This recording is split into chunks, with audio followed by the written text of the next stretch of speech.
सच्चिदानंद सदगुरु साईनाथ महाराज की जय। ओम साई राम। मित्रों, आज का ब्लॉग आप सभी हमारे साईं परिवार के लिए विशेष लाभकारी और कल्याणकारी है, क्योंकि आज के ब्लॉग में हम अपने साईं परिवार के लिए साईं सच्चरित्र का बहुत ही विशेष विधि से पाठ करने का उपाय लेकर के आए हैं कि साईं सच्चरित्र का सप्ताह पारायण पाठ कैसे करें, क्या क्या विधि से किया जाए, साईं सच्चरित्र का सप्ताह पारायण पाठ कब किया जाए कि आपको पूर्ण फल की प्राप्ति हो। देखिए, बहुत सारे ऐसे साईं परिवार हैं जो हर कष्ट से जूझ रहे हैं, जैसे रोग, दोष, मुकदमेबाजी या हर तरह असफलताएं, युवा बच्चे उनकी शादी ब्याह, संतान प्राप्ति। और चूंकि इस कलयुग में आप जिधर जाएंगे कोई भी व्यक्ति, पूरे वर्ल्ड की बात बता रहे हैं, किसी न किसी समस्या से पीड़ित है।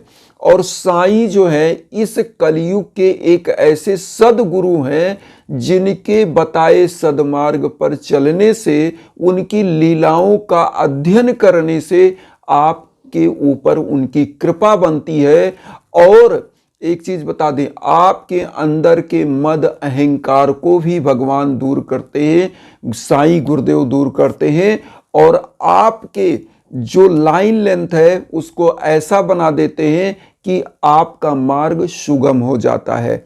इसीलिए साईं सच्चरित्र का सप्ताह पारायण पाठ का विधान बताया गया है। और हेमाड पंत जी ने जब साईं सच्चरित्र की रचना करना चाहा तो उनके अंदर ये आया कि साईं की लीलाएं तो अथाह समुद्र की तरह है, मैं उनके लीलाओं का वर्णन कर पाऊंगा या नहीं कर पाऊंगा। तब उन्होंने श्यामा से बोला कि ऐसा ऐसा मेरे मन में विचार आया है कि मैं बाबा की लीलाओं का वर्णन करूं, और मैं कैसे कर सकता हूं। तब श्यामा बाबा के पास उनको लेकर गए, और बाबा तो त्रिकालदर्शी थे साईं। तो साईं सदगुरु क्या उनको बोले कि उनके सर के ऊपर उन्होंने हाथ रखा आशीर्वाद के रूप में, और बोला कि जाओ, तुम केवल माध्यम रहोगे और समस्त लीलाएं मेरी मैं तुम्हारे दिमाग में बताता रहूंगा, होता रहेगा। इस प्रकार से हेमाड पंत जी ने साईं सच्चरित्र की रचना की। और साईं सच्चरित्र जितना आप पढ़ोगे उतना ही समुद्र के अंदर जैसे गोताखोर गोते लगा करके मोतियों को ढूंढ कर लाता है, ऐसे ही जितने भाव से पढ़ेंगे, जितना आपके अंदर सच्ची श्रद्धा सबरी होगी, उतना ही आपका कल्याण होगा। एक चीज और हम भक्तों को, आप सभी अपने साईं परिवार को बताना चाहूंगा कि साईं सच्चरित्र का जब भी आप अध्ययन कर रहे हैं तो फल की चिंता छोड़ दीजिए। क्योंकि देखिए, जब आप फल की चिंता करके साईं सच्चरित्र पढ़ते हैं तो आपको क्या होता है, कहीं ना कहीं आपके अंदर कमियां आ जाती हैं। इसलिए सब कुछ साईं के श्री चरणों में छोड़ करके आपको साईं सच्चरित्र पढ़ना है।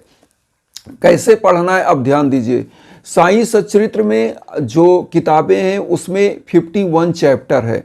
चूंकि जो नया वर्जन है, नया एडिशन है, साईं संस्थान से जो निकलता है, आप उस किताब को लेंगे 51 चैप्टर आपको मिलेगा। जो हिंदी वर्जन की हम बात बता रहे हैं, 51 चैप्टर, किसी में 52 भी हो सकता है या और भी हो सकता है, लेकिन ये 51 चैप्टर हिंदी एडिशन की हम बात कर रहे हैं। तो उसमें क्या है, 51 चैप्टर है, और 51 चैप्टर को आपको कैसे डिवाइड करना है वो आप समझ सकते हैं, कैसे आप पढ़ सकते हैं। सबसे पहला एक चीज जाने कि गुरुवार को साईं सच्चरित्र आपको स्टार्ट करना है। कैसे करना है, सबसे पहले नहा धो लीजिए स्वच्छता के साथ, और नहाने के बाद पीला आसन बिछाइए। प्रभु की छोटी सी मूर्ति हो या किसी मंदिर में आप बैठ के पढ़ सके, मंदिर नहीं जा सकते तो अपने घर की मंदिर के सम्मुख जहां साईं बाबा की प्रतिमा हो उसको पीले आसन पर स्थापित कर दीजिए। सामने एक घी का दीप जलाइए, एक जो है धूप बत्ती जलाइए, और उसके बाद एक लोटा वहां जल रखिए और साईं सच्चरित्र का आप पाठ शुरू करिए। तो साईं सच्चरित्र में 51 चैप्टर आपको 7 दिन के अंदर, जैसे एक गुरुवार को आपने स्टार्ट किया, बुधवार को मतलब वेडनेसडे को इवनिंग में लगभग या एंड हो जाएगा। तो आपको 7 गुरुवार इसका अध्याय का समापन करना रहेगा। मतलब 7 डेज में, 7 दिन में, 7 गुरुवार है, 7 डेज में। मतलब आप जैसे गुरुवार को शुरू करेंगे तो ये बुधवार को जाकर के आपका 7 दिन में समाप्त हो जाएगा। तो आपको करना क्या है, कैसे करना है, ये आप ध्यान दीजिए। आप जैसे हमने बताया नहा धो करके स्वच्छ वस्त्र धारण किए, पीले आसन पर बाबा को स्थापित किए, पीला पुष्प घी का दीप प्रज्वलित किया और धूप बत्ती प्रज्वलित किया, एक लोटा जल रखा। तो यहाँ पर हम सबसे पहले आप लोगों को ये बताना चाहेंगे कि साईं सच्चरित्र का सप्ताह पारायण पाठ कैसे किया जाए। सबसे पहले तो ये जान लें कि साईं सच्चरित्र में 51 चैप्टर है। 51 चैप्टर हिंदी एडिशन जो साईं संस्थान से निकलती है उसमें। अब इसको 51 चैप्टर को पढ़ना कैसे है, जैसे मैं स्क्रीन पर भी दे रहा हूं, आप ऐसे भी देख लें और अपने अकॉर्डिंग जैसे भी 7 दिन में आपको साईं सच्चरित्र समाप्त करना है। जैसे गुरुवार को आप स्टार्ट कर रहे हैं, थर्सडे को, तो ये अगले वेडनेसडे को मतलब बुधवार को ये इवनिंग तक आप समाप्त कर लेंगे। और पढ़ना कैसे, सबसे पहले आप नहा धोकर स्वच्छ हो जाएं, बाबा को पीले आसन पर स्थापित कर दें, घी का दीप प्रज्वलित कर दें, धूप बत्ती प्रज्वलित करें, एक लोटा जल वहां रख लें। उसके बाद साईं सच्चरित्र की बुक को लें, उसको प्रणाम करें। उसके बाद आप अपना टारगेट जितना है उतना पढ़ लें। पढ़ने के बाद आपको करना क्या है, थोड़ा सा किशमिश और मिश्री ऐसा लेकर के या जो भी पीला मिठाई जो भी आपके पास है उसका भोग लगाएं। भोग लगाने के बाद आप लोटे का जल जो रखे हैं, लोटे का जल 2 बूंद जिस आसन पर आप बैठे हैं वह उसके नीचे गिरा करके और मस्तक पर लगा ले और वहाँ बाबा का साईं बावनी, साईं चालीसा, 11 वचन आरती जो आप कर सकते हैं वह कर लें। उसके बाद जो आपने भोग लगाया इसको पूरे परिवार में वितरण करें, खुद खाएं और लोटे के जल में से 1 चम्मच जल आप पान करें और पूरे घर में इस लोटे का जल छिड़क दें। मैं कहता हूं जिस भी संकल्प के साथ, जैसे आपके यहाँ संतान प्राप्ति में दिक्कत है, आपके घर में बाधाएं हैं, आपके युवा बच्चे बच्चियां नहीं सफल होने, सबको यह प्रसाद भोग के रूप में दीजिए। और जो बच्चे बड़े हैं जो कर सकते हैं उनको भी आप बोल सकते हैं कि आप साईं सच्चरित्र का सप्ताह पारायण पाठ करिए। और करने के बाद यह एक चीज़ और आप जानिए कि यह पूजा अगर आप मंदिर में जाके करें साईं सच्चरित्र का सप्ताह पारायण पाठ तो ठीक है, नहीं जा पाते हैं तो अपने घर के जो है मंदिर में क्या करें कि साईं बाबा को एक पीले आसन पर स्थापित कर लीजिए, पीला पुष्प अर्पित कर दीजिए और वहाँ पर करिए। कोई ऐसा जरूरी नहीं है कि आप कहीं बाहर जाके ही करें, बाबा सर्वत्र हैं। बाबा कहते हैं अपने 11 वचन में, मुझे सदा जीवित ही जानूं, अनुभव करो सत्य पहचानूं। तो बाबा हमेशा आपके आसपास हैं, बस उनके लिए श्रद्धा भाव से, सच्ची श्रद्धा से आपको जो है साईं सच्चरित्र का पाठ करना है।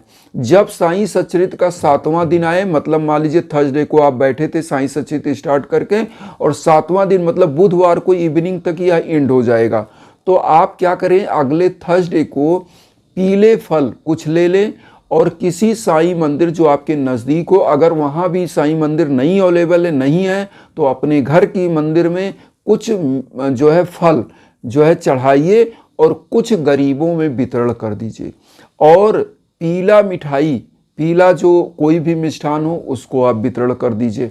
आपका यह साईं सच्चरित्र का सप्ताह पारायण जब हो जाता है और दान दक्षिणा के रूप में आप फल प्रसाद वितरण कर देते हैं तो निश्चित रूप से आपकी मनोकामनाएं, इच्छाएं, आकांक्षाएं पूरी होती हैं, मनोवांछित फल आपको प्राप्त होता है। देखिए साईं सच्चरित्र पढ़ने का जो विशेष चीज़ है, बाबा की जो लीलाएं हैं ना, बाबा ने साईं सच्चरित्र में खुद कहा है कि मेरी लीलाओं का जो पाठ करेगा, मुझे जो याद करेगा, उसके कार्य मैं खुद बनाने के लिए उसके आसपास रहूँगा। वह 1 कदम बढ़ाएगा तो हम 1000 कदम उसको सफलता की तरफ बढ़ा देंगे। तो ऐसा बाबा का खुद कहना था। और हेमाड पंत जी ने सच्ची श्रद्धा के साथ जो है साईं सच्चरित्र का बाबा से परमिशन लेकर उन्होंने लिखा और बाबा ने उस समय कहा कि जाओ, जो भी लीलाओं का तुम वर्णन करना चाहोगे, तुम केवल माध्यम रहोगे लिखने का, मैं तुम्हारे दिमाग में उन लीलाओं को लाता रहूँगा। तो ये बाबा के द्वारा ही बताया गया साईं सच्चरित्र की लीलाएं हैं और बाबा की लीलाएं ऐसी अपरंपार हैं, जितना पढ़ेंगे उतना ही आपको मोतियों की तरह सफलता मिलता जाएगा। तो एक चीज़ ये हो गया। अब यहाँ पर एक चीज़ और आप सभी लोगों से हम कहेंगे कि जब भी जीवन में कष्ट है, बाधाएं हैं, तो आपको कहीं भटकने की ज़रूरत नहीं है। मेरे इंस्टाग्राम पर आइए, जो भी हमारे लायक संभव है या ज्ञाजन हवन आपके नाम गोत्र पर जो संकल्प होकर हम करते हैं, तो उसके लिए आप हमारे इंस्टाग्राम पर संपर्क कर सकते हैं और निश्चित रूप से प्रभु की कृपा बनती है, साईं गुरु की कृपा बनती है कि आपका जीवन सुखमय होता है। तो इन्हीं भावनाओं के साथ एक चीज़ कहेंगे कि वसुदेव कुटुंबकम की जो भावना हम लेकर चल रहे हैं उसमें आप सभी लोग चैनल को सब्सक्राइब करके अपना आशीर्वाद दीजिए। उन साईं भक्तों तक वीडियो को जरूर शेयर करिए जो किन्हीं कारणों से कष्ट में, दुख में। इसी भावना के साथ ओम साई राम।